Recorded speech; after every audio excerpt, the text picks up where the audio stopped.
الشیطان الرجیم بسم اللہ الرحمن الرحیم اللہ اکبر لا الہ الا اللہ واللہ اکبر وللہ الحمد انہ وحدہ صدق وعدہ نصر عبدہ ہزم الاحزاب وحدہ لا الہ الا اللہ ان اللہ وملائکتہ یصلون علی النبی یا ایہا الذین آمنوا صلوا علیہ وسلموا تسلیما اللہم صل وسلم وبارک علی سیدنا محمد وعلی آلہ وصحبہ وسلم بقدر حسنہ ونورہ وجمالہ وکمالہ رب اشرح لی صدری ویسر لی امری واحلل عقدۃ من لسانی یفقہوا قولی۔ آج ہم آپ کو اپنے مشن اور اپنی ڈیوٹی کے بارے میں بتائیں گے، اپنی اس اذان کے بارے میں بتائیں گے، وہ کون سی اجازت ہے اور کون سی حکمت ہے جس کے تحت اللہ نے ہمیں یہ اجازت دی کہ پچھلے 18 سال سے ہم اس ملک اور قوم میں پوری دنیا کے ظالموں، جابروں اور دجالوں کے خلاف پوری طاقت سے اذان دے رہے ہیں، اور اللہ تعالیٰ اس اذان کی حفاظت فرما رہا ہے۔ اس سے پہلے کہ ہم آپ کو اپنے مشن اور ڈیوٹی کے بارے میں بتائیں، ہم آپ کو اللہ تعالیٰ اور سیدی رسول اللہ کے کچھ احکامات سناتے ہیں۔ سیدی رسول اللہ نے آخری زمانے کے حوالے سے جن فتنوں کا ذکر فرمایا، اس میں آپ نے ایک ربیضہ نامی فتنے کا بھی ذکر فرمایا تھا۔ صحابہ کرام نے جب سیدی رسول اللہ سے پوچھا، ہمارے آقا یہ ربیضہ کیا ہے، تو سیدی نے فرمایا کہ جس کا مفہوم تھا کہ یہ وہ فتنہ ہے کہ جس میں جاہل اور بے وقوف اور کم عقل لوگ مسلمانوں کے معاملات میں لمبی لمبی زبانیں چلانا شروع کر دیں گے۔ ہر کمی کمین اور ذلیل آدمی مسلمانوں کے معاملات میں مشورے دینے لگے گا۔ ہر شخص جس کے پاس سوشل میڈیا ہے، یہ اس کا مفہوم ہے، ہر شخص جس کے پاس سوشل میڈیا ہے، واٹس ایپ گروپ ہے، ٹویٹر ہے، انسٹاگرام ہے، فیس بک ہے، وہ جاہل اور بے وقوف آدمی بغیر معاملات کی گہرائی کو سمجھے، بغیر معاملات کی حکمت کو جانے، مسلمانوں کے معاملات میں ایسے زبان چلائے گا کہ معاشروں میں آگ لگا دے گا، فتنہ پھیل جائے گا، فساد پھیل جائے گا۔ آج تم اپنی آنکھوں کے سامنے یہ دیکھ رہے ہو نا کہ پوری دنیا میں ملک تباہ کر دیے گئے، حکومتوں کے تختے الٹ گئے، معاشرے تباہ ہو گئے، ہزاروں لاکھوں انسانوں کی جانیں چلی گئیں صرف سوشل میڈیا پر لگائے گئے انتشار کی وجہ سے۔ انہی کو سیدی رسول اللہ نے ربیضہ فرمایا تھا۔ ذلیل اور کمینے لوگ جب مسلمانوں کے معاملات میں لمبی لمبی زبانیں چلانے لگے، قرآن پاک میں اللہ نے بہت واضح حکم فرمایا تھا۔ یہ جو آج کل کی ساری ڈیفنس اینڈ سیکیورٹی انالیسس ہے، براڈ کاسٹنگ ہے، میڈیا اینکرز ہیں، انفلوئنسرز ہیں، وی لاگرز ہیں، ٹک ٹاکرز ہیں، ان کے بارے میں اللہ تعالیٰ نے بہت واضح حکم قرآن میں فرمایا ہے۔ ڈائریکٹ حکم ہے اللہ کا، جس کا مفہوم ہے کہ جب تمہارے پاس کوئی ڈیفنس اور سیکیورٹی سے متعلق، پاکستان کی آرمڈ فورسز اور سیکیورٹی اور نیشنل سیکیورٹی سے متعلق کوئی خبر پہنچتی ہے تو تم اس کو آگے کیوں پھیلا دیتے ہو، اس کو براڈ کاسٹ کیوں کر دیتے ہو؟ تم کیوں نہیں کرتے کہ اس خبر کو لے کر پاکستان کے نیشنل سیکیورٹی پالیسی میکرز کے پاس جاؤ، سیکیورٹی اور ڈیفنس اینالسٹ کے پاس جاؤ، ان سے کہو کہ مجھے یہ خبر پہنچی ہے، اس خبر کا آپ بہتر تجزیہ کریں، اور پھر کیا ضروری ہے، مسلمان معاشرے کو کیا بات پہنچانی ہے، اس میں کتنا سچ ہے کتنا جھوٹ ہے، اس کا فیصلہ آپ کریں تاکہ مسلمان معاشروں میں فساد نہ پھیلے۔ اللہ اکبر وللہ الحمد۔ پوری قرآن کی آیت بالکل اسی مفہوم کی ہے کہ یہ وہ لوگ ہیں جب ان کے پاس خوف اور امن کی کوئی خبر پہنچتی ہے تو یہ اس کو نشر کر دیتے ہیں۔ یہ ایسے کیوں نہیں کرتے کہ ان لوگوں کے پاس لے کر جائیں جن کے پاس سمجھ ہے نیشنل سیکیورٹی معاملات کو سمجھنے کی، وہ اس میں سے نتیجہ نکالیں اور پھر وہ اس کے بعد اس بات کو آگے پھیلائیں تاکہ مسلمان معاشروں میں فساد نہ پھیلے۔ یہ قرآن کی آیت، اس کا مفہوم ہم نے آپ کو بتایا۔ سیدی رسول اللہ صلی اللہ علیہ وآلہ وسلم نے بہت تاکید سے یہ بات فرمائی کہ ایک انسان کے کذاب اور جھوٹا ہونے کے لیے یہ کافی ہے کہ سنی سنائی بات بغیر تحقیق کے آگے بیان کر دے۔ آج پورا سوشل میڈیا، ہر بچہ جس کے ہاتھ میں موبائل فون ہے یا سوشل میڈیا ہے یا واٹس ایپ گروپس ہیں، مسلسل پوری دنیا میں جھوٹ پھیلانے کا کام کر رہا ہے۔ سیدی رسول اللہ نے اسی کے بارے میں فرمایا تھا جس کا مفہوم ہے کہ ایک وقت آئے گا جب انسان صبح اٹھ کر جھوٹ بولے گا اور شام تک وہ جھوٹ پوری دنیا میں پھیل جائے گا۔ ظاہر اس وقت تو کوئی پاسبلٹی نہیں تھی، یہ آج ہی کے دور کی بات ہو رہی ہے جب کمیونیکیشن کے ایسے ذرائع موجود ہیں کہ آپ ایک پوسٹ کرتے ہیں اور ملینز آف ویوز ہوتے ہیں اور وائرل ہو جاتی ہے اور پوری دنیا میں آگ لگ جاتی ہے۔ یہ سب اسی دور کے بارے میں سیدی نے فرمایا تھا۔ یہ بات ہم آپ کو اس لیے بتا رہے ہیں کہ آج جو پورے معاشرے میں آپ فساد دیکھ رہے ہیں وہ براہ راست اللہ اور اس کے رسول صلی اللہ علیہ وآلہ وسلم کے انہی احکامات کی نافرمانی کرنے کی وجہ سے۔ قرآن پاک میں اللہ بہت واضح فرماتا ہے ایک بات کہ جب اللہ کسی کو ڈیوٹی دیتا ہے، جب اللہ کسی کو اجازت دیتا ہے کہ اس کے نام کا ذکر بلند کر سکے، اللہ کی تکبیر بیان کر سکے، اللہ کے احکامات کو آگے بیان کر سکے، اللہ اس کے رسول کی ڈیوٹی کر سکے، تو اللہ کہتا ہے قرآن میں فی بیوتن اذن اللہ، وہ گھر، وہ مقام، وہ سینے، وہ جگہیں جہاں اللہ نے اجازت عطا فرمائی، اللہ اجازت دیتا ہے۔ قرآن میں جگہ جگہ اجازت اور اذن کا ذکر ہوتا ہے. کوئی کام کرتے ہیں مومنین تو اللہ کے رسول سے اجازت لیتے ہیں. یہ وہ لوگ ہیں جن کو اللہ اجازت دیتا ہے. یہ اجازت ضروری ہوتی ہے. جب تم اللہ اس کے رسول صلی اللہ علیہ وآلہ وسلم کی ڈیوٹی کرنا چاہو تو پہلے اللہ اس کے رسول سے اجازت لینی ہو. جو بغیر اجازت، نا تجربہ کار، ہر جھوٹی بات کو آگے پھیلانے والا، ہر اس معاملے کو جو اس کے کانوں میں پہنچی بغیر تحقیق کے اس کو آگے پھیلا کر آگ لگا دے، وہ صرف کذاب ہے، فتنہ پھیلانے والا ہے. اس کی زبان اس کو جہنم میں گھسیٹتی ہوئی لے جائے گی، اس لیے کہ اس نے جو مسلمانوں کے معاملات میں بات کرنی شروع کی، زبان چلانی شروع کی، اس کی اجازت اس کو اللہ اس کے رسول کی طرف سے نہیں تھی. تمہارے الفاظ، تمہاری ٹائپنگ، جو الفاظ تم ٹائپ کرتے ہو یا زبان سے نکالتے ہو، یہ تم کو گھسیٹتے ہوئے جہنم میں لے جائیں گے. تم کہو گے مالک میں نے کون سا ظلم کیا؟ اللہ فرمائے گا کہ تم نے مسلمان معاشرے میں انتشار پھیلایا، تم نے جھوٹی خبر کو تشہیر کی، تم نے دشمن کے پروپیگنڈے کو آگے چلایا، تم نے اس وقت کی مسلمان ریاست کو کمزور کیا، تم نے سیدی رسول اللہ کی غزوہ ہند کی فوج پر حملے کیے، تم نے جہنم کے کتوں اور خوارج اور مشرکوں کا پروپیگنڈا آگے پھیلایا، تم ان کی ابلاغی جنگ لڑتے رہے، مسلمان معاشرے کو کمزور کرتے رہے. یہ ہوگا جس کی وجہ سے لاکھوں لوگ جہنم میں گھسیٹ کے لے جائے جائیں گے. اب آتے ہیں ہم اپنی ڈیوٹی کی جانب. ہم پر بہت لوگ اعتراض کرتے ہیں اس بات کہ جی آپ تو سیاست دانوں کو گالیاں دیتے ہیں، آپ پوری دنیا کے ہر دشمن کے خلاف بات کرتے ہیں، لیکن کبھی آپ فوج پر تنقید نہیں کرتے، کبھی سپہ سالار کے خلاف بات نہیں کرتے، کبھی فیلڈ مارشل کے خلاف آپ نے بات نہیں کی. پہلی بات تو یہ کہ یہ بات ہی غلط ہے، لیکن ہم اس کو تم کو اپنے کام کرنے کے طریقہ کار کی حکمت بتاتے ہیں. حضرت مجدد الف ثانی آج سے 300-400 سال پہلے بھارت میں، ہندوستان میں، مسلمانوں کا ہندوستان تھا، مسلمانوں کی حکومت تھی، مغلوں کی حکومت تھی، اکبر بادشاہ تھا. حضرت مجدد الف ثانی اسی لیے کہلاتے ہیں کہ دوسرے 1000 سال کے مجدد، یعنی دین کو زندہ کرنے والے. اس وقت ہندوستان میں آپ سے بڑا اللہ کا ولی، درویش، فقیر اور عالم دین کوئی نہیں تھا. پورے ہندوستان میں آپ کی عزت تھی. اکبر بادشاہ کافر ہو گیا. اکبر بادشاہ نے نیا دین الہی شروع کیا، جیسے آج یہ دین ابراہیمی شروع کر رہے ہیں. اکبر بادشاہ نے اسلام کو ترک کر دیا. ظاہر ہے ہندوستان میں مسلمان تقریباً 700-800 سال سے حکومت کر رہے تھے، لیکن ہندوستان میں مسلمانوں کی تعداد 10% بھی نہیں تھی. 90% ہندو تھے، 10% مسلمان تھے، اور مسلمانوں کی حکومت تھی. اور ہندو مسلسل زور لگاتے رہتے تھے کہ کسی طرح مسلمان حکومت کا تختہ الٹ دیں. ایسے میں جب مسلمان بادشاہ کافر ہو گیا تو حضرت مجدد الف ثانی نے کیا حکمت عملی استعمال کی؟ کیا آپ نے اس کے خلاف اعلان جنگ کیا؟ کیا آپ ٹی ٹی پی اور بی ایل اے کی طرح بغاوت پہ آ گئے؟ کیا آپ نے بادشاہ کو کافر ہونے کا فتویٰ جاری کر دیا؟ کیا آپ نے بادشاہ سے جنگ کر لی، بادشاہ کو گالی دی؟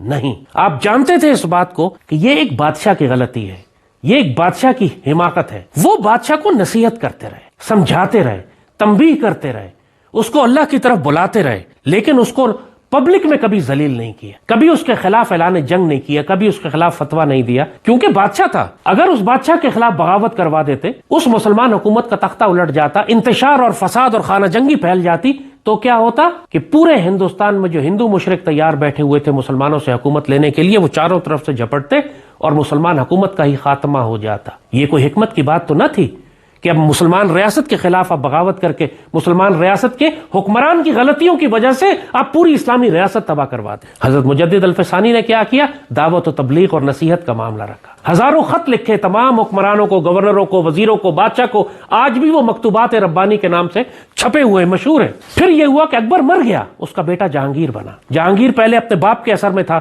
اس نے بھی مجدد الف ثانی کو جیل میں ڈلوا دیا. لیکن اس کے باوجود حضرت مجدد الف ثانی جہانگیر پر کام کرتے رہے، یہاں تک کہ جہانگیر مسلمان ہو گیا. اور پھر اس جہانگیر کے ذریعے، اس بادشاہ کے ذریعے، مجدد الف ثانی نے پورے ہندوستان میں وہ کفر کی تمام روایات ختم کروائیں، دوبارہ سے اسلام کو زندہ کیا. یہاں تک کہ انہی مغلوں میں پھر اورنگزیب عالمگیر جیسا مسلمان بادشاہ آیا جس نے پورے ہندوستان میں شریعت نافذ کی. اب حکمت سمجھ آئی آپ کو؟ اگر وہ اس وقت اکبر بادشاہ کو ہلاک کروا دیتے، اور آپ نے دیکھا کہ بعد کے آنے والے وقتوں میں جب مغل حکومت کمزور ہوئی، اسی وقت ہندوؤں نے سر اٹھا لیا. جبھی شاہ ولی اللہ کے دور میں 100-150 سال کے بعد جب شاہ ولی اللہ تشریف لائے، مرہٹوں نے اتنی طاقت پکڑ لی تھی کہ مغل حکومت ختم ہونے والی تھی، تو پھر احمد شاہ ابدالی کو افغانستان سے بلایا گیا مدد کرنے کے لیے کہ آؤ مسلمانوں کو بچاؤ. اس وقت افغانستان میں ایک مسلمان بادشاہ تھا، اس کو بلایا گیا کہ آؤ اور دہلی کے مسلمانوں کو بچاؤ کہ مرہٹے ہندو جو ہیں وہ مسلمانوں پر حکومت کر قبضہ کرنے لگے، دہلی کی مسلمان حکومت کا خاتمہ کرنے لگے. یہ 1857 میں جو انگریزوں نے حکومت ختم کی، اگر احمد شاہ ابدالی نہ آتے تو آج سے اس سے 150 سال پہلے مسلمانوں کی حکومت ختم ہو جاتی. یہ حکمت سمجھی آپ نے کہ آپ کو مسلمان حکمران سے اگر اختلاف بھی ہے، آپ کو اس کی پالیسیز پسند نہیں ہے، وہ حکمران غلطی بھی کر رہا ہے، تو جو حضرت مجدد الف ثانی کی سنت ہے وہ یہ ہے کہ حکمرانوں کو آپ نے نصیحت کرنی ہے، ان کو سنبھالنا ہے، ان کو سمجھانا ہے، ان کو تنبیہ کرنی ہے. آپ ان کے خلاف جنگ نہیں کرتے، انہیں قتل کروانے کی سازش نہیں کرتے. علامہ اقبال نے کیا طریقہ استعمال کیا؟ دوسرا معاملہ علامہ اقبال کا تھا. انگریزوں کی حکومت تھی، مکمل کافر حکومت تھی. اس نے قانون بنائے ہوئے تھے کہ جس کسی نے بھی ہندوستان کی آزادی کی بات کی اس کو قتل کر دیا جائے گا یا جیل میں ڈال دیا جائے گا. اب مجھے بتائیں کہ علامہ اقبال نے اس انگریزی قانون اور سخت ظلم و استبداد کی انگریزی حکومت کی موجودگی میں کس طریقے سے امت کی بیداری کا کام کیا؟ کیا آپ نے انگریز حکومت کے خلاف فتوے دیے، بغاوت کا اعلان کر دیا، تلوار اٹھا لی، جانتے ہوئے کہ قوم تیار نہیں ہے؟ تو آپ نے کیا کیا؟ آپ نے قوم کی بیداری کا کام کیا، علم و حکمت سے، تدبر سے، فراست سے، دانائی سے، معرفت سے نصیحت کی. اس طرح نصیحت کی، اتنی سمجھداری سے کی کہ لوگ کہتے ہیں کہ اگر انگریزوں کو سمجھ آ جاتی کہ علامہ اقبال کیا کرنے لگے ہیں تو اقبال کو بہت پہلے پھانسی دے دیتے. تم اقبال پہ اعتراض کرو کہ جی اقبال نے تو بغاوت ہی نہیں کی، اقبال نے تو انگریزوں کو گالی نہیں دی، اقبال نے تو. اس لیے کہ حالات اور جس قسم کی جیو پولیٹیکل سچویشن میں، حالات میں، جتنے دشمنوں کے درمیان میں آپ گھرے ہوئے ہوتے ہیں، اللہ جس بندے کو ڈیوٹی کی اجازت دیتا ہے اس کو کام کرنے کی حکمت بھی سمجھاتا ہے. جس کو اللہ نے ڈیوٹی نہیں دی ہوتی وہ زبردستی ڈیوٹی اپنے سر پر لینے کی کوشش کرتا ہے، خود بھی ہلاک ہوتا ہے، اپنی قوم کو بھی ہلاک کرتا ہے. اور میں ڈائریکٹ مثال دوں گا خادم رضوی کے دونوں بیٹوں کی. نام فلسطین کا لیتے تھے، لبیک یا رسول اللہ کہتے تھے. منع کیا تھا ان دونوں لانڈوں کو میں نے کہ مت نکلو سڑک پر، نہ تم تیار ہو نہ تمہاری فوج تیار ہے، اور تم صرف فساد کرنے جا رہے ہو. انہوں نے براہ راست حکومت وقت سے تصادم کیا. نتیجہ کیا نکلا؟ سینکڑوں اپنے لوگ مروائے، خود غائب ہیں، پتہ نہیں زندہ ہیں کہ مر گئے، اب شکل بھی نہیں دکھا سکتے. کیا فائدہ ہوا؟ یہ ہوتا ہے جب آپ کو اللہ رسول کی طرف سے اجازت نہ ملی ہو اور آپ زبردستی اپنے آپ کو ہیرو بنانے کے لیے سڑک پر نکلیں، کسی سے پیسے کھا کر یا اپنے نفس کی وجہ سے، تو پھر آپ کا انجام ایسے ہوتا ہے. ان کو اجازت نہیں تھی اللہ اس کے رسول صلی اللہ علیہ وآلہ وسلم کی طرف سے وہ کرنے کی. ظاہر ہے فساد کرنے کی اجازت کیسے ہو سکتی ہے؟ انہوں نے صرف فساد کیا. آج جو ٹی ٹی پی کر رہی ہے، اتنے مولوی آپ کو نظر آتے ہیں کہ جی پاک فوج نے غلط کام کر لیا. ایک صاحب نے کل پرسوں مجھے طوفان انگیز قسم کے میسیجز بھیجے کہ جی آپ سمجھتے ہیں کہ یہ فوج غزوہ ہند کرے گی، اس میں تو سود کا نظام بھی ہے، انگریزی نظام ہے. آپ سمجھتے ہیں یہ فیلڈ مارشل ہے، یہ جنرل ہیں جو غزوہ ہند کریں گے، یہ تو دیکھیں اسرائیل کے ساتھ جا کے غزہ پیس آف بورڈ کے اندر بیٹھ رہے ہیں، جا کے یہ سارے سلسلے کر رہے ہیں. ان سارے بے وقوفوں، احمقوں اور جاہلوں کو اسی لیے آج ہم یہ بات آپ کے ساتھ کر رہے ہیں کہ آپ کو حکمت عملی واضح کر دیں. یہ پاکستان چاروں طرف سے دشمنوں میں گھرا ہوا ہے. ہمارے اندرونی دشمن بھی ہیں، جہنم کے کتے ہوں، بلوچستان لبریشن آرمی ہو، یا پی ٹی آئی جیسے فسادی ہوں، یا ایمل ولی خان جیسے عوامی نیشنل پارٹی ہو، منظور خنزیر ہو، سندھ لبریشن آرمی ہو، پاکستان کے سیاستدان ہو، ایک سے ایک بڑھ کر سانپ اور ناپاک اور پلیت دشمنوں سے ملا ہوا پاکستان کی جڑیں کاٹنے کے لیے. ایسے میں اندھے کو بھی نظر آتا ہے کہ پاکستان کی حفاظت کرنے والی صرف ایک جماعت اور گروہ ہے، وہ پاکستان آرمی ہے. اسی لیے اس پاکستان آرمی کو ہم اپنی جان سے زیادہ عزیز رکھتے ہیں. یہ کون سی سمجھداری ہوگی کہ میں فوج کی کسی پالیسی سے اختلاف کرنے کی وجہ سے پوری فوج کو تباہ کر دوں، یا اس کے جو سپہ سالار ہیں ان کو میں پبلک میں ذلیل کروں؟ یہ سب میرے چھوٹے بھائی ہیں، میرے بچے ہیں، عمر میں ان ساروں سے بڑا ہوں. یہ سب میری عزت کرتے ہیں، میری بات سنتے ہیں. اور اللہ نے جب حکم دیا ہے کہ جب تم دین کی اذان دینے لگو تو حکمت کے ساتھ دو، وزڈم کے ساتھ دو، سمجھداری کے ساتھ دو، گہرائی کے ساتھ دو. ہر بات چھچور پنے سے ہر آدمی سے ساتھ، جس طرح پی ٹی آئی والے اور عمران کرتے ہیں، ہر بات میں گالی فوج کو بھی، فوج کی قیادت کو بھی. وہ اصل میں زبان صرف مشرکوں اور دشمنوں کی استعمال کر رہے ہیں. یہ اتنے ناپاک لوگ ہیں کہ اپنی حکومت اور اپنی سیاست کے لیے ملک توڑ دیں گے. جیسے بھٹو نے وزیر اعظم بننے کے لیے پاکستان توڑ دیا، عمران وزیر اعظم بننے کے لیے پاکستان توڑ دے گا. وہ کہا گنڈا پور نے کسی رپورٹر کو بتایا کہ عمران نے مجھے یہ کہا ہے کہ صوبے سے فوج نکالو، تو گنڈا پور نے کہا کہ میں نے کہا اگر فوج نکالوں گا تو صوبہ افغانستان کے پاس چلا جائے گا. عمران نے کہا جانے دو، میں ٹی ٹی پی کو راضی رکھنا چاہتا ہوں. استغفر اللہ رب العالمین. تو ظاہر ہے کہ ان لوگوں نے صرف فوج کو گالی اس لیے دینی ہے چاہے ملک ٹوٹ جائے، اس لیے کہ یہ فتنوں اور شیطان کے کہنے پر چل رہے ہیں. ہم اللہ اس کے رسول صلی اللہ علیہ وسلم کی اجازت سے ڈیوٹی کر رہے ہیں. اس لیے جب پاک فوج کی قیادت تک میری رسائی ہے، جب یہ میری بات محبت سے سنتے ہیں، عمل نہ کر سکے، جو سیاسی وجوہات ہو ان کی، جو ریکوائرمنٹ، جو مسئلے ہوں، جو پریشر ہو ان کے اوپر، چاہے پرویز مشرف ہو، گھنٹوں میں مشرف کے ساتھ بیٹھ کے اس کو نصیحت کرتا تھا کہ کیا چیز ٹھیک ہے، کیا چیز ٹھیک نہیں ہے۔ آج پاکستان میں بڑے بڑے کام جو ہوئے اللہ کے فضل سے، اس میں ہمارا براہ راست دخل ہے، ورنہ پاکستان مشرف کے دور میں اسرائیل کو ریکگنائز کر لیتا۔ اس وقت ہم نے فوجیں عراق بھیجنی تھی، اللہ کے فضل سے ہم نے روکا۔ جنرل راحیل کے دور میں ہم نے فوج کو روکا کہ فوج یمن نہیں چلی گئی، ورنہ سعودی عرب کا اتنا دباؤ تھا کہ فوج یمن جانے والی تھی۔ اور اب اللہ کے فضل سے ہم نے غزہ کے معاملے میں فوج کو کنونس کیا کہ آپ نے مجاہدین کو غیر مسلح کرنے والی کسی فوج میں شامل نہیں ہونا۔ آخر وزیر خزانہ نے کہا نا کہ ہم کسی ایسی کوشش میں شامل نہیں ہوں گے، پاکستانی آرمی کہیں شامل نہیں ہوگی جہاں غزہ کے مجاہدین کو غیر مسلح کرنا پڑے۔ پہلے یہ مان گئے تھے ٹرمپ کے پریشر پہ، یہ اللہ کے فضل سے ہماری نصیحت تھی۔ اب مجھے بتاؤ، اگر ہماری نصیحت کی وجہ سے پاکستان کی اتنی خیر ہو رہی ہے، کہ میں عام آدمی نہیں ہوں نا، تمہاری طرح میں پی ٹی آئی کا کوئی لونڈا نہیں ہوں جو سوشل میڈیا پر بیٹھ کے بکواس کر رہا ہو، ساری زندگی ہماری اللہ اس کے رسول صلی اللہ علیہ وآلہ وسلم کی راہ میں پاکستان کا دفاع اور جہاد کرتے گزری ہے، جنریشن سے گزری ہے۔ ہمارے والد جو پاکستان بنانے کی تحریک سے لے کر پاک فوج کے مجاہد 65 اور 71 کی جنگوں میں شامل، میرا بیٹا صف اول کے اوپر وزیرستان میں جہنم کے کتوں کے خلاف ہے، میں خود پچھلے 25-30 سال سے پاکستان آرمی کے ساتھ پاکستان کا دفاع کر رہا ہوں۔ کیا اس کا مطلب ہے آرمی کی ہر پالیسی مجھے پسند ہے؟ ہر چیز کو میں اپروو کرتا ہوں؟ جو مجھے جانتا ہے، اچھی طرح جانتا ہے کہ کس طرح میں نے فیلڈ مارشل کو غزہ اور فلسطین کے معاملے پہ نصیحت کی ہے، ایسی نصیحت کہ کسی کی جرأت نہیں تھی کہ ایسی بات فیلڈ مارشل سے کر سکے، لیکن ہم نے کی ہے تو محبت اور پیار سے کی ہے، ہم نے کی ہے تو ان کو اپنے سینے سے لگا کر سمجھایا ہے، عمران کی طرح گالی دے کر نہیں۔ جب کمینے اور ذلیل لوگ اختلاف کرتے ہیں فوج سے تو فوج کو پہلے گالی دیتے ہیں، جب اللہ کے بندے فوج سے اختلاف کرتے ہیں تو فوج کو سینے سے لگا کے پیار سے نصیحت کرتے ہیں۔ یہ فرق ہے، اللہ کا فضل اور کرم اور احسان ہے کہ جو ڈیوٹی وہ ہم سے لے رہا ہے۔ اور یاد رکھو ایک بات بہت صاف ہم تم کو بتاتے ہیں، یہ جنریشن زی جو آج کل سارا سوشل میڈیا عمران کا چلا رہی ہے، تم لوگوں کے پاس نہ تجربہ ہے، نہ تم کو اللہ اس کے رسول صلی اللہ علیہ وآلہ وسلم کی اجازت ہے، نہ تمہارے پاس ادب ہے، نہ تم دین جانتے ہو، تمہیں بات کرنے کا سلیقہ نہیں، لہذا جب تم بڑوں سے اختلاف کرنے پہ آتے ہو تو گالی سے بات شروع کرتے ہو۔ 2 ٹکے کے لونڈے ہمیں میسج کر کے شروع اس طرح کرتے ہیں، اگر آپ میں ہمت ہے تو چیف کو گالی دے کے دکھائیں۔ یعنی امیجن کریں، گفتگو کا انداز دیکھیں، استغفر اللہ رب العالمین۔ اگر ہم میں ہمت ہے، جس طرح کی زندگی میں گزارتا ہوں، تم 7 دفعہ بھی مر کے زندہ ہو جاؤ تو ایک دن نہیں گزار سکتے۔ گفتگو شروع اس طرح کرتے ہیں، اگر آپ میں ہمت ہے تو یہ کر کے دکھائیں، یعنی میں تمہیں راضی کرنے کے لیے امت رسول صلی اللہ علیہ وآلہ وسلم کو تکلیف پہنچا دوں، پوری امت کا بیڑا غرق کر دوں، پورے پاکستان کا بیڑا غرق کر دوں، اس لیے کہ پی ٹی آئی کے کسی لونڈے کو راضی کرنا ہے۔ استغفر اللہ رب العالمین۔ اسی لیے یہ سارے پی ٹی آئی کے سوشل میڈیا ٹیم یہ جہنمی لوگ ہیں، یہ ربیزہ ہیں۔ سیدی رسول اللہ نے ان کے بارے میں فرمایا تھا یہ ربیزہ ہیں، یہ وہ ہیں جو ہر سنی سنائی بات کو آگے پھیلا دیتے ہیں بغیر تصدیق کیے، معاشرے میں فساد کا باعث بنتے ہیں، اللہ کی زمین میں فساد پھیلاتے ہیں۔ یہ کام ہم نہیں کر سکتے، ہم بریکنگ نیوز دینے والے نہیں ہیں، ہم تجزیہ دینے والے ہیں۔ وہی جو قرآن نے کہا تھا کہ جب خبر ان کے پاس پہنچتی ہے تو پہلے وہ انالیسس کرتے ہیں، پھر دیکھتے ہیں کہ اس میں کون سی بات ہے جو حکمرانوں کو بتانی ہے، کون سی بات ہے جو قوم کو بتانی ہے۔ ہر بات ہر ایک کو بتانے والی نہیں ہوتی، ہر انداز میں بات کرنے والی نہیں ہوتی۔ انسان جب اپنے بیٹے پہ ناراض ہوتا ہے نا تو بیچ چوک پہ گلی کے کنارے جا کے سب کے سامنے ذلیل نہیں کرتا، اس کو گھسیٹ کے خاموشی سے گھر کے اندر لاتا ہے، گھر کے اندر بے شک 2 تھپڑ بھی لگائے لیکن دنیا کے سامنے نہیں مارتا، اس کو دنیا کے آگے ذلیل نہیں کرتا۔ ہمارا پاک فوج کے ساتھ یہی رشتہ ہے، یہ سارے میرے بیٹے اور سارے میرے چھوٹے بھائی ہیں۔ میری عمر سپہ سالار فیلڈ مارشل سے زیادہ بڑی ہے اس وقت، وہ بھی میرا چھوٹا بھائی ہے۔ مجھے جب ان کو نصیحت کرنی ہوتی ہے اور میری رسائی ہے ان تک، تو مجھے پی ٹی آئی کے لونڈوں کی طرح، ان ذلیلوں اور کمینوں کی طرح گالی دینے کی اور ان سے جنگ کرنے کی ضرورت نہیں ہے۔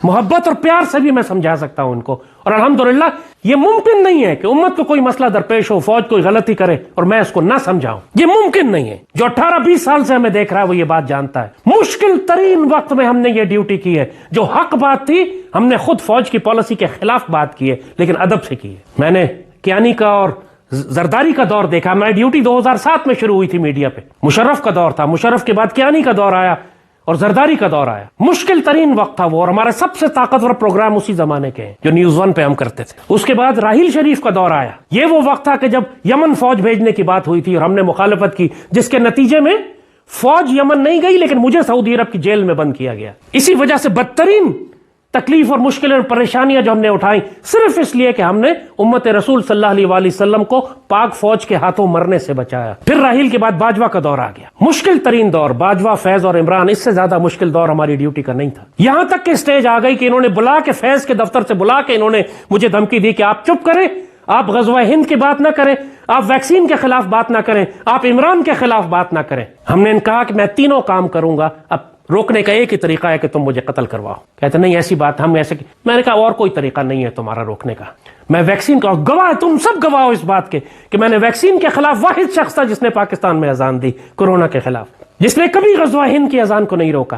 اور میں نے ہمیشہ عمران کے گناہوں کو کھول کر بیان کیا ہے اور عمران کی مخالفت کی ہے. یہ وہ وقت تھا جب عمران پوری طاقت کے ساتھ باجوہ اور فیض کے ساتھ مل کر حکومت کر رہا تھا. میری وہ ویڈیو نکالو کہ جب ابھی نندن کو یہ واپس کر رہے تھے تو اس وقت میں نے کیا کہا تھا کھڑے ہو کر, کتنی سخت بات کی تھی. اس کے نتیجے میں پورے پاکستان میں عمران کی حکومت کو, باجوہ کو اور فیض کو مصیبت پڑ گئی تھی. تو یہ کہنا کہ ہم فوج کو نصیحت نہیں کرتے یا فوج کا جب سپہ سالار ریٹائر ہو جاتا ہے ہم تب بات کرتے ہیں اس کے خلاف, کذاب اور جھوٹ. جو یہ بات کرے گا وہ کذاب اور جھوٹ ہے.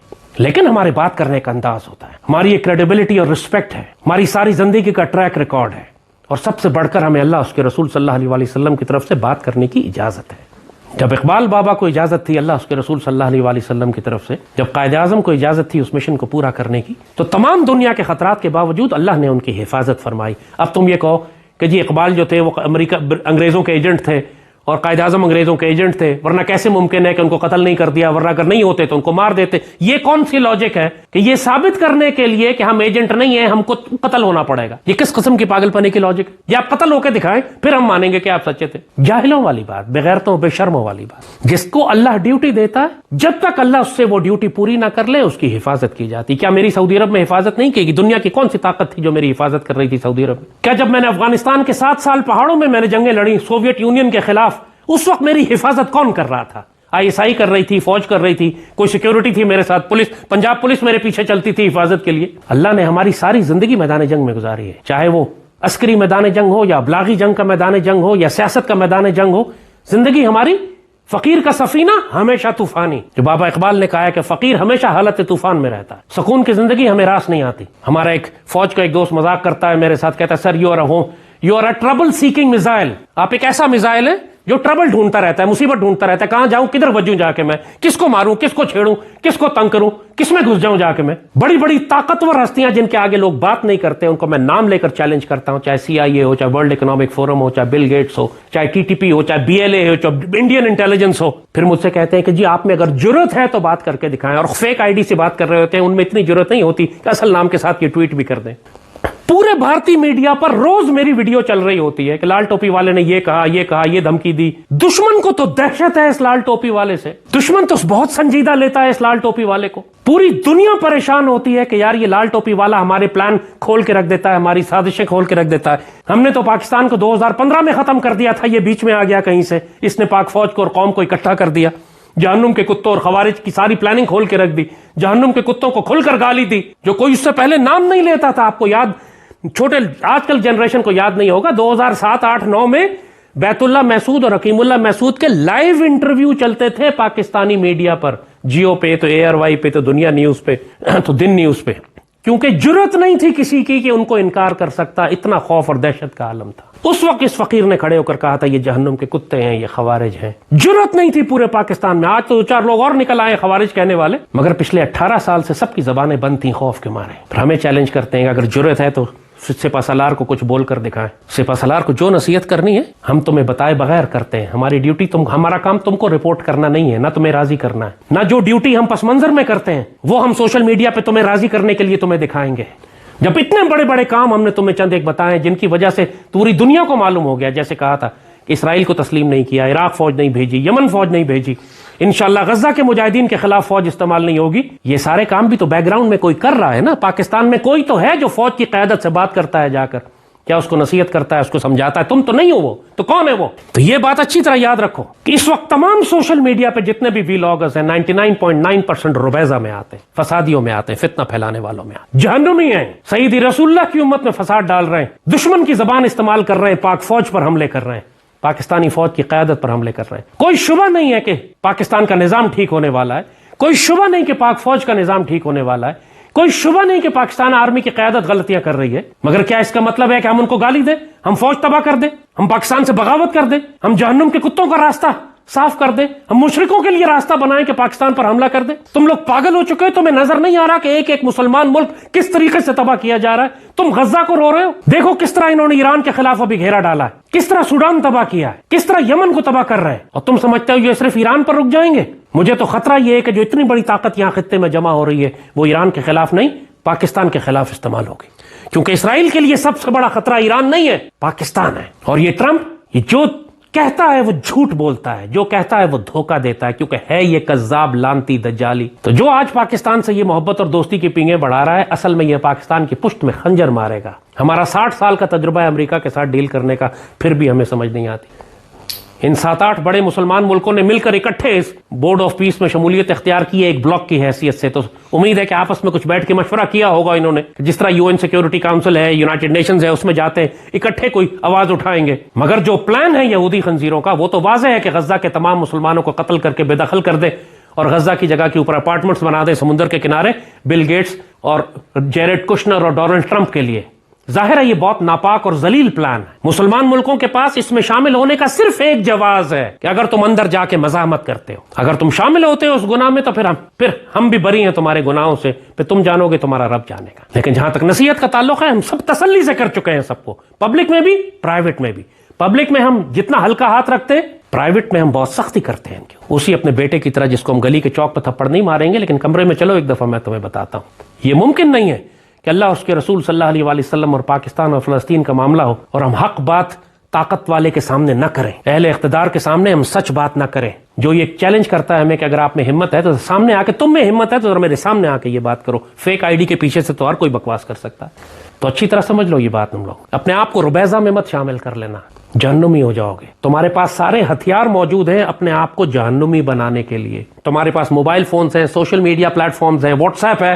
میں اپنے گروپس میں دیکھتا ہوں بلا وجہ کی خرافات بکواس لکھے چلے جا رہے ہیں جس کا کوئی فائدہ نہیں ہے, مسلسل بولے جا رہے ہیں, اور ہر لفظ ان کے گناہوں میں اضافہ کر رہا ہوتا ہے. زبان کیوں نہیں بند رکھتے تم, جب تمہارے پاس نہ علم ہے, نہ اتھارٹی ہے, نہ اجازت ہے؟ اگر کوئی مسئلہ ہے تمہیں تو ہم تک بات پہنچا دو, ہم دیکھ لیں گے کیا کرنا. یہی قرآن کا حکم ہے کہ جب سیکیورٹی اور انٹیلیجنس کی کوئی خبر تمہارے پاس پہنچی ہے, اس کو ان بڑوں کے پاس پہنچا دو جو ڈیفنس اینڈ سیکیورٹی اینالسٹ ہے, وہ خود انالیسس کر لیں گے کہ اس کا کیا مطلب ہے. ایگزیکٹلی یہی الفاظ قرآن کے واضح حکم موجود ہے, ہم تک پہنچا دو, ہم آگے پہنچا دیں گے جہاں تک پہنچانا, جس طرح پہنچانا. خود جھوٹ کیوں پھیلاتے ہو سوشل میڈیا پہ, خود فوج پر کیوں حملے کرتے ہو؟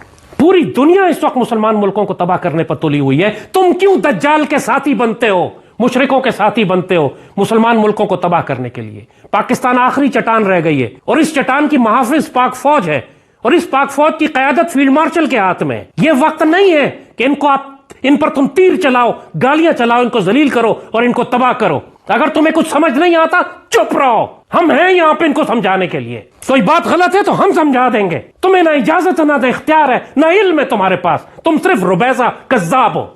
اس پاکستان کا معاملہ بالکل واضح ہے, اللہ نے اس پاکستان سے ڈیوٹی لینی ہے. غزوہ ہند ہمارے نصیب میں, اسی پاک فوج نے لڑنا ہے. یہی فوج ہند کے حکمرانوں کو زنجیروں میں لپیٹ کر لائے گی اور پلٹے گی تو شام میں عیسیٰ علیہ السلام کو پائے گی. یہ امپورٹنٹ نہیں ہے کہ اس وقت پاک فوج کی سربراہی کس کے پاس ہوتی ہے. اللہ جس سے چاہے گا اس سے کام لے گا, اور جو اللہ اس کے رسول صلی اللہ علیہ وآلہ وسلم سے خیانت کرے گا اللہ اس کو تبدیل کر دے. یہ تمہارا مسئلہ نہیں ہے, لہذا بکواس بالکل بند کر دو, منہ بند کر لو, خاموش ہو کے بیٹھ جاؤ. جو ہم بتا رہے ہیں وہ سنو, جو تمہارے لیے کافی ہے, جس چیز کی تمہیں ضرورت ہے ہم خود بتائیں گے. فوج کو جو بتانا ہے ہم خود بتائیں گے. تم چپ کر کے بیٹھو, اپنے آپ کو گناہگار نہ کرو, سیدی رسول اللہ کی امت اور پاکستان کو نقصان مت پہنچاؤ. عمران تمہیں جہنم گھسیٹ کر لے جا رہا ہے. عمران کی ساری سوشل میڈیا ٹیم مکمل جہنمی ہیں. یہ لوگ ہلاک ہو گئے صرف اپنی زبان چلانے کی وجہ سے. استغفر اللہ العظیم. جو نصیحتیں ہم نے کی ان کو بہت غور سے سنو. کسی بھی شخص کو میں نہیں جانتا, پورے سوشل میڈیا کو میں دیکھتا ہوں, روحانی طور پر کسی ایک کو بھی اجازت نہیں ہے بات کرنے کی. کسی ایک نے بھی اللہ اس کے رسول صلی اللہ علیہ وآلہ وسلم سے اجازت نہیں لی ہے. بہتر ہے زبانیں بند رکھو, ورنہ یہ زبانیں تمہیں گھسیٹ کر جہنم میں لے جائیں گے. اللہم صلی وسلم مبارک علی سیدنا محمد وعلی آلہ وصحبہ وسلم.